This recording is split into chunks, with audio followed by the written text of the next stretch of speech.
जय श्री राम दोस्तों, कैसे हैं आप सब। आज हम धन के संबंधित एक और उपाय लेकर के आए हैं।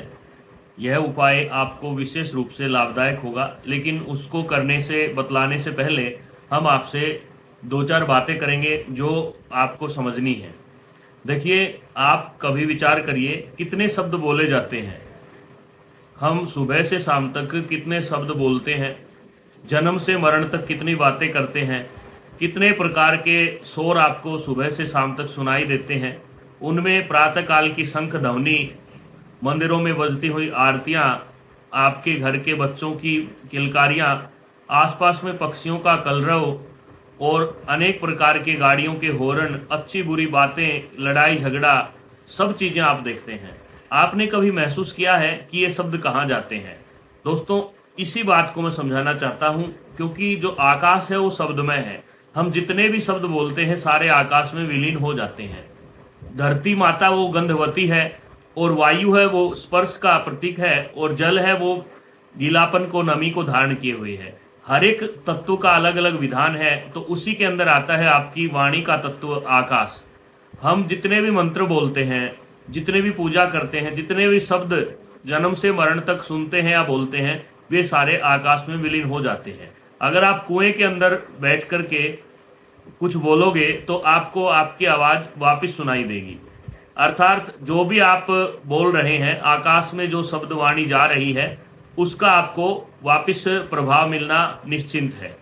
इसीलिए कोई भी पूजा पाठ हो, संकल्प किया जाता है। संकल्प करने के बाद कार्य जल्दी से सिद्ध होता है। तो आज हम बात करेंगे, अगर आपकी कोई धन की ऐसी नौबत आ गई है कि आपको पैसे की आवश्यकता है, पैसे की व्यवस्था नहीं बन रही, उधार दिया है वह पैसा भी नहीं आ रहा है, बैंक में भी किसी कारण से आपका पैसा फंसा हुआ है, या लोन के कागज भी अटके हुए हैं, या और कोई भी धन का स्रोत है, कोई भी ऑप्शन है, वह आपको बंद नजर आ रहा है, ऐसे समय में क्या करें? देखिए दोस्तों, जितने भी उपाय हैं वो नेक नीति से करने के लिए हैं, क्योंकि प्रकृति जैसा लेती है वैसा ही देती है। इसलिए अगर आप गलत तरीके के लिए उपाय करेंगे, सट्टा लगाने के लिए या और कोई आप लॉटरी के लिए, उसमें यह कामयाब नहीं होगा। क्योंकि जितने भी उपाय हैं निश्चल भाव से करने चाहिए।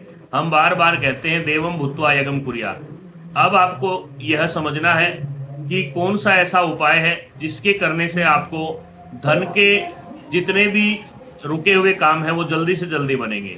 ये कब करना है, कैसे करना है? अगर अभी तक आपने अपने इस चैनल को डॉक्टर मनोज शास्त्री बलाली के जो नाम से चैनल है उसको सब्सक्राइब नहीं किया है, तो करबद्ध निवेदन है, सभी माताएं बहनें, छोटे बड़े जितने भी चैनल को देखने वाले हैं सभी सब्सक्राइब करें और एक परिवार का सदस्य बने, ताकि आपको भी लाभ मिले। अब हम बात करते हैं लक्ष्मी का ऐसा कौन सा उपाय है जिसके करने से आपको लगभग 72 घंटों के अंदर शुभ खबर मिल सकती है। शुक्रवार के दिन करना है, शुक्ल पक्ष का शुक्रवार हो उस दिन आपको यह उपाय करना है। उपाय दोस्तों बिल्कुल सस्ता है, सरल है, सटीक है, कोई भी कर सकता है। इसमें आपको 4-5 चीज़ों की जरूरत पड़ेगी। सबसे पहले तो आपको एक जायफल की जरूरत होगी, एक पान के पत्ते की जरूरत होगी, आपको सफ़ेद चंदन की जरूरत होगी, और लाल वस्त्र आपको स्वयं पहनने के लिए, लाल रंग का आसन और लाल ही कपड़ा आपको अपने सामने चौकी पर बिछाना है, और आपके सामने लक्ष्मी गणेश की तस्वीर होनी चाहिए। ये 6 चीज़ें आपके पास होनी चाहिए, क्योंकि इनका प्रयोग हम अभी आपको बतलाने जा रहे हैं। तो आपको सबसे पहले क्या करना है, चौकी के ऊपर आपको लाल वस्त्र बिछाना है, उसके ऊपर गणेश लक्ष्मी की तस्वीर रखनी है। पान के पत्ते के ऊपर आपको सफ़ेद चंदन से श्री के ऊपर जो बिंदु है वह आपको लगाना है, और उसके बाद में आपको जायफल के भी थोड़ा चंदन लगा करके उसके ऊपर रख देना है। लाल रंग के आसन पे लाल रंग के वस्त्र पहन के आपको बैठ जाना है, और उस समय आपको कम से कम 5 बार गणेश जी को याद करना है। ओम श्री गणेशाय नमः, ओम श्री गणेशाय नमः, ओम श्री गणेशाय नमः, ओम श्री गणेशाय नमः। और रुद्राक्ष की माला लेकर के आपको एक माला माँ लक्ष्मी के गायत्री मंत्र की करनी है। महालक्ष्मी च विद्महे विष्णु पत्ने च धीमहि तन्नो लक्ष्मी प्रचोदयात्। जो मंत्र आपको स्क्रीन पर दिखाई दे रहा है यह देवी माँ का गायत्री मंत्र है। आपको पत्ते के ऊपर श्रृंग लिखना है जो बीज मंत्र है, और महालक्ष्मी च विद्महे विष्णु पत्ने च धीमहि तन्नो लक्ष्मी प्रचोदयात्, इसके 108 जप करने हैं। दोस्तों ध्यान रहे, जब भी आप जप करें गणेश जी का ध्यान करें, अपने इष्ट देव, कुलदेव, ग्रामदेव सबका ध्यान करके बैठे और ध्यान करें कि हे लक्ष्मी मैया, मुझे इतना पैसा चाहिए कि मैं अभी आपत्ति में फंसा हुआ हूँ, मुझे किसी को लौटाने हैं या कोई फीस भरनी है या कोई ज़रूरत आपका काम अटका हुआ है। उतना आप अमाउंट मन में ध्यान करके माँ लक्ष्मी को संकल्प की तरह से एक बार नाम गोत्र बोल करके यह सब बतला देना है। और एक माला पूरी करने के बाद आपको साष्टांग प्रणाम करना है। उसके बाद में आपको मित्रों क्या करना है, माँ को सबसे प्रिय है खीर, केसर युक्त अर्थात लाल रंग की खीर आपको बनानी है। और गऊ के गोबर का उपला होता है, उसकी अग्नि तैयार करके उसके ऊपर खीर का आप भोग लगाएं और खीर का भोग लगा करके माँ लक्ष्मी की आरती करें।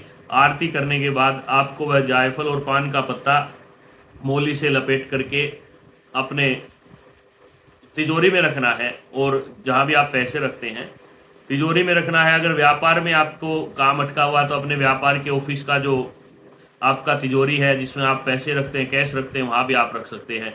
इस प्रकार से आपको उपाय करना है। उस लाल वस्त्र को 2 अनार लेने हैं, 2 अनार लाल वस्त्र, कुछ आपको मीठा प्रसाद लाल रंग का, लाल बूंदी के लड्डू वगैरह, या और कुछ नहीं मिले तो आप गुड़ ले सकते हैं। इन सब को उपाय के करने के बाद में वह लाल वस्त्र जो चौकी पर बिछाया है वह, और उसके साथ साथ जो आपका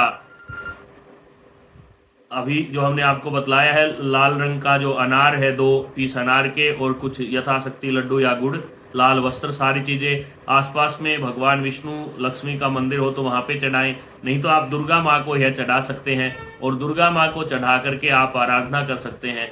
दोस्तों लगभग 2 या तीसरे दिन सुबह तक आपको कहीं ना कहीं से धन का लाभ मिलना प्राप्त हो जाएगा, लेकिन श्रद्धा भावना से कर्म करें। हम बार बार कहते हैं कि भावना ही प्रधान है, प्रकृति ईश्वर का रूप है। जितने भी शब्द आप बोलते हैं सारे घूम करके आपको वापस मिलते हैं। इसलिए कभी भी अपनी जीवा से अपशब्द न बोलें, किसी को गाली न दें। अगर आपको इन छोटे छोटे उपायों से लाभ लेना है तो सात्विक प्रवृत्ति के से रहे, अंडा शराब मीट का सेवन न करें और किसी भी प्रकार का आप नशा न करें। इन सब बातों का ध्यान रखें और इसी प्रकार से आप उपाय करिए, आपको निश्चय ही लाभ मिलेगा। धन्यवाद। जय श्री राम।